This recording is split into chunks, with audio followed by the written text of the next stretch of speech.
hello friends मैं करिश्मा मोर YouTube चेनेलटुলৈ আপোনালোক সকলোকে স্বাগতম জনাইছো আজিও এটা ৰেচিপি ভিডিও লৈ আহিছো আৰু দেখুৱাম আপোনাক কেনেকৈ বনাইছো ৰেচিপিটো ঠিক আছে তেনেহলে ৰেচিপিটোলৈ আগবাঢ়ো বলক আৰু ইয়াৰ কাৰণে মই কি ব্যৱহাৰ কৰিছো আপোনালোকক মই দেখাই দিম ধুনিয়াকে আপোনালোকে তেনেদৰে বনাব পাৰিব আহকচোন তেনেহলে ভিডিওটো আৰম্ভ কৰো আৰু আজি ৰেচিপিটো হল হেৱালি ফুলৰ লগত মাছৰ মূৰ কেনেকৈ বনাব পাৰি এটো মই দেখাই দিম আৰু ইয়াৰ কাৰণে মই লৈছো দুফাল মাছৰ মূৰ এটা মিডিয়াম সাইজৰ পিয়াজ দুটা জলকীয়া কেঁচা আৰু তেজপাত দেখিলা লগতে মই দুমুঠি মান শুকান হেৱালি ফুল লৈছো আপোনালোকে কেঁচা হেৱালি ফুলো ব্যৱহাৰ কৰিব পাৰে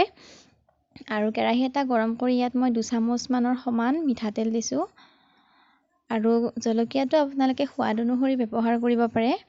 আৰু তেলখিনি গৰম হৈ উঠাত তাত মই কেঁচা জলকীয়া দুটা দি দিছো লগতে তেজপাত খিলাও দিছো আৰু কাটি থোৱা পিয়াজখিনি মই দি ধুনিয়াকৈ লৰাই থাকিম এখিনি কালাৰটো চেঞ্জ হোৱালৈকে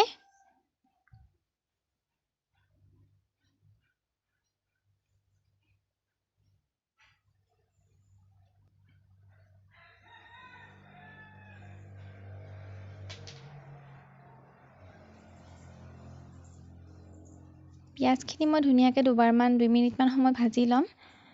আৰু পিয়াজখিনি অলপ কোমল হোৱালৈকে ভাজি লম মই আৰু ইয়াত মই সোৱাদ অনুসৰি নিমখ দিছো এইখন আঞ্জা মোৰ অলপ কমকে বনাম বেছি কৰিব নালাগে এইখন আঞ্জা অলপ কমকে বনালে খাবলৈ সোৱাদ হয় আৰু সোৱাদ অনুসৰি মই নিমখ দি দিলো এতিয়া ইয়াত মই হালধি ব্যৱহাৰ নকৰো আপোনালোকে হালধি নিদিব ইয়াত আৰু মই শুকান হেৱালি ফুলখিনি ইয়াত দি দিছো হেৱালি ফুলখিনি মই অকমান টাইম ভিজাই ধুনিয়াকৈ ধুই লৈছিলো তলত বালি পৰি যায় যে এই কাৰণে ভালকৈ ধুই লৈছিলো এইখিনি আৰু ধুই লৈ পানীখিনি আতৰাই লৈছিলো আৰু এইখিনি এটা দি দিলো এইখিনি মই 2-3 মিনিট মান সময় ভাজি লম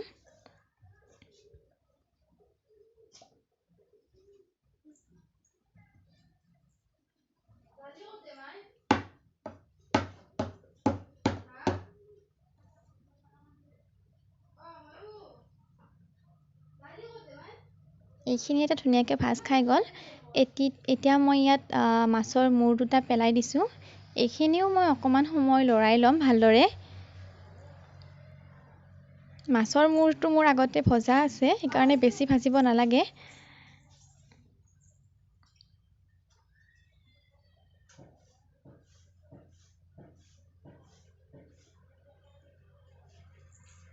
আৰু এইখিনি মোৰ ধুনিয়াকৈ ভাজ খাই গল এতিয়া মই ইয়াত 1 গিলাস জোখত পানী দি দিম 1 গিলাসতকৈ বেছি নিদিও আপোনালোকে বনাই চাবচোন এনেকুৱাকে হেৱালি ফুল যদি থাকে শুকান হেৱালি ফুল মাছেৰে বনাই খাবলৈ বহুত টেষ্টি হয় হসাই আৰু আমি প্ৰায় খাইয়ে থাকো এনেকৈ বনাই আপোনালোকে ট্ৰাই কৰি চাব পাৰে মই যেনেকৈ বনাইছো তেনেকৈ বনাই চাব আৰু এতিয়া পানীখিনি দি দিলো এতিয়া মই 4-5 মিনিট সময় এইখিনি উতলিব দিম ঢাকন লগাই নিদিও মই ইয়াত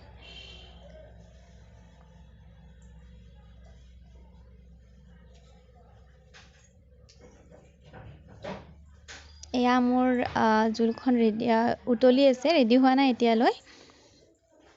এইখিনি চাওকচোন হালধি দিয়া নাই তথাপিও কি ধুনিয়া কালাৰ আহিছে হালধি দিয়াৰ নিচিনা কালাৰ এটা আহিছে এইটো হেৱালি ফুলৰ কালাৰ হয় ইয়াত সেই কাৰণে হালধি ব্যৱহাৰ কৰিব নালাগে আপোনালোকেও হালধি ব্যৱহাৰ নকৰিব ইয়াত আৰু এয়াই আজি আমাৰ জুলখন ৰেডি হৈ গল আপোনালোকক মই পৰিবেশন কৰি দেখাই আছো এয়া আজি হেৱালি ফুলৰ জুলখন ৰেডি হৈ গল দেখিছেনে ইমান ধুনিয়া কালাৰ এটা আহিছে খাবলৈ বহুত টেষ্টি আৰু বনাবলৈ বহুত সহজ ৰেচিপি হয় এইটো আপোনালোকে বনাই চাব পাৰে কেতিয়াবা আৰু ভিডিওটোৰ মাজতে এটা কথা কৈ লওঁ অহাকালি মানে 7 তাৰিখে মোৰ ছোৱালীজনীৰ জন্মদিন হয় আৰু সৰুকৈ জন্মদিনখন পাতিম বুলি ভাবিছো আৰু কি কৰো কি নকৰো আপোনালোকক ভিডিওটোত মই দেখাই থাকিম মানে ভিডিও এটা দিম পৰখি দিনা মানে কালি মই দেখুৱা সম্ভৱ নহব আৰু ভিডিওটো আপোনালোকে চাবচোন কেনেকুৱা লাগে মোক জনাব আৰু আজিৰ ভিডিওটো ইমানেই ভিডিওটো যদি ভাল লাগে তেনেহলে লাইক কৰিব কমেন্ট কৰিব লগতে মোৰ চেনেলটো সাবস্ক্ৰাইব কৰি দিব বুলি আশা ৰাখিলো আজিলৈ ইমানেই ধন্যবাদ